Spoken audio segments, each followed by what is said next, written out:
Hi friends, good evening అందరికీ. ఒక 1 month back మన క్లాసుల్ని ఫాలో అయ్యేవారు ఒకతను మనకు కాల్ చేయడం జరిగింది. సో అతను, సార్ ఏదైనా ఒక టార్గెట్ ఇవ్వండి మాకు అని అంటే, సో ఒక 25 డేస్ టైం ఇచ్చి ఇండియన్ హిస్టరీ మరియు తెలంగాణ కల్చర్ కంప్లీట్ చేయమని చెప్పడం జరిగింది. సో కరెక్ట్గా 25 డేస్కి మళ్ళీ కాల్ చేసి ఇండియన్ హిస్టరీ మాత్రం కంప్లీట్ చేసిన అని చెప్పడం జరిగింది. సో అప్పుడు నేను టార్గెట్ ఇచ్చినప్పుడే, నువ్వు కంప్లీట్ అయిన తర్వాత చెప్పు, ఒక 20 క్వశ్చన్స్ నీకు పంపిస్తా, సో వాటిని ఆన్సర్ చేస్తే మళ్ళీ ఇంకా కొన్ని క్వశ్చన్స్ ఇస్తా అని చెప్పడం జరిగింది. సో అందులో భాగంగా అతను 25 డేస్కి మనకు కాల్ చేశాడు. నాకు ఇండియన్ హిస్టరీని లెవెల్ 1, 2, 3గా డివైడ్ చేయడం జరిగింది. సో ఇండియన్ హిస్టరీ నుంచి మనం ఇచ్చిన క్వశ్చన్స్ ఇవి. ఈ క్వశ్చన్స్ను మీరు కూడా ఆన్సర్ చేయొచ్చు. ఇది మన టెలిగ్రామ్ గ్రూప్లో అలాగే వాట్సాప్ గ్రూప్లో ఉంటుంది. ఎవరైనా ఆ గ్రూప్లో లేకపోతే జాయిన్ కండి. ఇక నుండి అందులో అన్ని అప్డేట్స్ ఇవ్వడం జరుగుతుంది. సో దీనికి సంబంధించిన పీడిఎఫ్ అందులో పెట్టినా చూడండి ఒకసారి. ఇక్కడ ఫస్ట్ క్వశ్చన్ చూడండి. సింధు నాగరికత కాలంలో దొరికిన పశుపతి మహాదేవుని విగ్రహం చుట్టూ 4 జంతువులు ఉన్నాయి. సింధు నాగరికత ప్రజలు అనుసరించిన మతం గురించి ఖచ్చితమైన సమాచారం లేదు. నాగలితో దున్నిన వ్యవసాయ క్షేత్రం బయటపడిన ప్రాంతం కాలిబంగన్. ప్రపంచంలో మొట్టమొదటిగా ప్రత్తిని పండించిన వారు సుమేరియన్లు.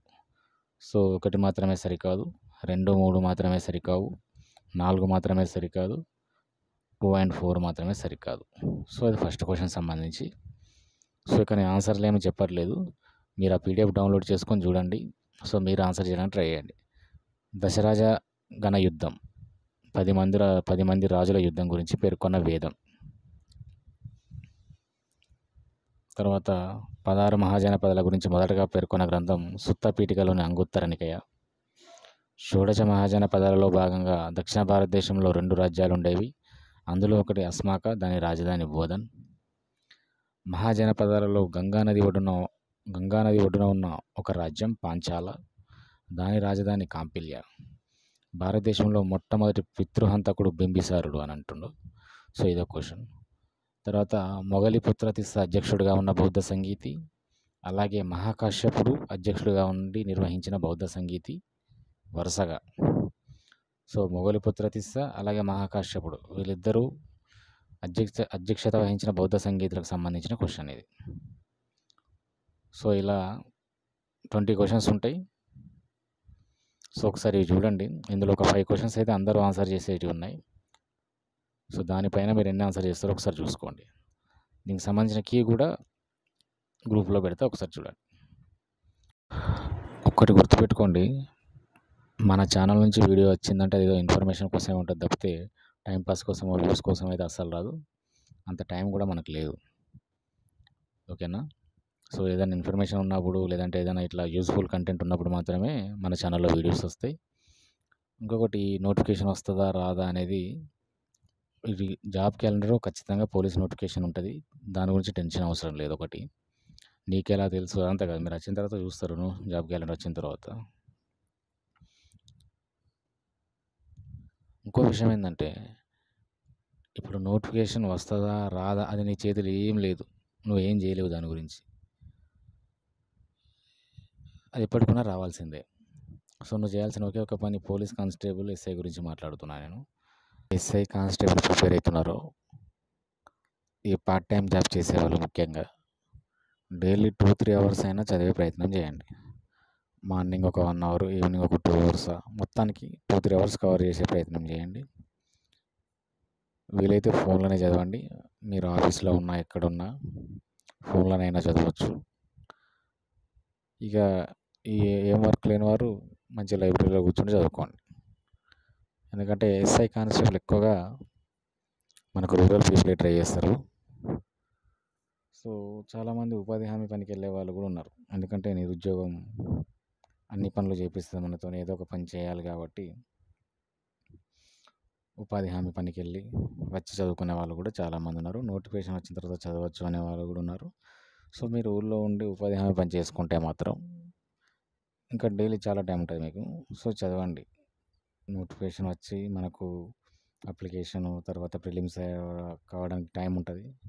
సో ఆ టైంలో మళ్ళీ ఒకసారి రివిజన్ చేయొచ్చు. ఎందుకంటే ఎందుకు చెప్తున్నా ఇంత ముందు నుంచే చదవండి చదవండి అని అంటే 80-90 మార్కుల దగ్గరకు వచ్చి కట్ ఆఫ్ 2-3 మార్క్స్ ముందు అయిపోవద్దు. ఈ లాంగ్ టైం ప్రిపరేషన్ అనేది మనకు సబ్జెక్ట్ పైన మంచి గ్రిప్ని ఇస్తుంది. సో అప్పుడు మనం ఈజీగా కట్ ఆఫ్ కన్నా 5-6 మార్కులు ముందే ఉండాలి మనం. అప్పుడు టెన్షన్ లేకుండా ఉండొచ్చు. మనం కరెక్ట్ కట్ ఆఫ్ దగ్గర ఉంటే జాబ్ వస్తుందో రాదో అనే టెన్షన్ ఉండదు. ఎగ్జామ్ అయిపోయింది వన్స్ అంటే ఇక బిందాస్ ఉండాలి, ఖచ్చితంగా నాకు జాబ్ వస్తుంది అన్నట్టుగా. ఆ రకంగా ప్రిపేర్ కండి. మీకు సబ్జెక్ట్ రాకుండా ఇప్పటి నుండి స్టార్ట్ చేయండి, ఇంకా చాలా టైం ఉంది. ఇప్పుడు ఎస్ఐ అయినా కూడా ఎస్ఐ ప్రిపేర్ కావాలని ఉంది, కాకపోతే జాబ్ చేయకుంటే ఇల్లు గడవని పరిస్థితి ఉంటే జాబ్ చేసుకుంటూ చదవండి. ఇప్పుడు నీకు నోటిఫికేషన్ వచ్చిన తర్వాతనైనా ఇంకో ఎంత ఎంత స్పీడ్ చేసినా 8 months అయితే పడుతుంది ఒకవేళ వాళ్ళు చేస్తే, లేదంటే 1 year కంపల్సరీ పడుతుంది. సో నువ్వు ఇప్పటి నుండి స్టార్ట్ చేస్తే నీకు వీక్ ఉన్న సబ్జెక్టులను స్టార్ట్ చేసుకొని మెల్లమెల్లగా నోటిఫికేషన్ వచ్చి మనం అప్లికేషన్ డేట్ వరకు నువ్వు half of the syllabus complete చేసినా చాలు. సో మళ్ళీ అప్లికేషన్ వచ్చిన తర్వాత మళ్ళీ రివిజన్ అవుతుంది, ఇంకా చదవచ్చు. సో ఆ రకంగా ప్లాన్ చేసుకోండి. కానిస్టేబుల్ టార్గెట్ ఉన్న వాళ్ళు మాత్రం ఒక్కొక్క సబ్జెక్ట్ను మెల్లగా చదువుకుంటూ వెళ్ళండి. ఓకేనా? నీ పనులు చేసుకుంటూ పోవాలి, చదువుకుంటూ పోవాలంతే. నోటిఫికేషన్ ఎప్పుడు వస్తుంది ఇదంతా ఆలోచించడం టైం వేస్టే. ఎందుకంటే అది వచ్చే రోజు వస్తుంది, అవి రాయక తప్పదు. ఎవరైతే సైలెంట్గా కూర్చొని చదువుకుంటారో వాళ్ళు జాబ్ కొట్టుకొని పోతారు, మనం ఇన్నే ఉంటాం. సో అందుకనే మనం జాబ్ కొట్టే వాళ్ళలో ఉండాలంటే నోటిఫికేషన్ వస్తుంది, నేను రెడీగా ఉంటాను అంతలోపు అని చెప్పి రోజు కొంచెమైనా చదువుకుంటూ ఉండండి.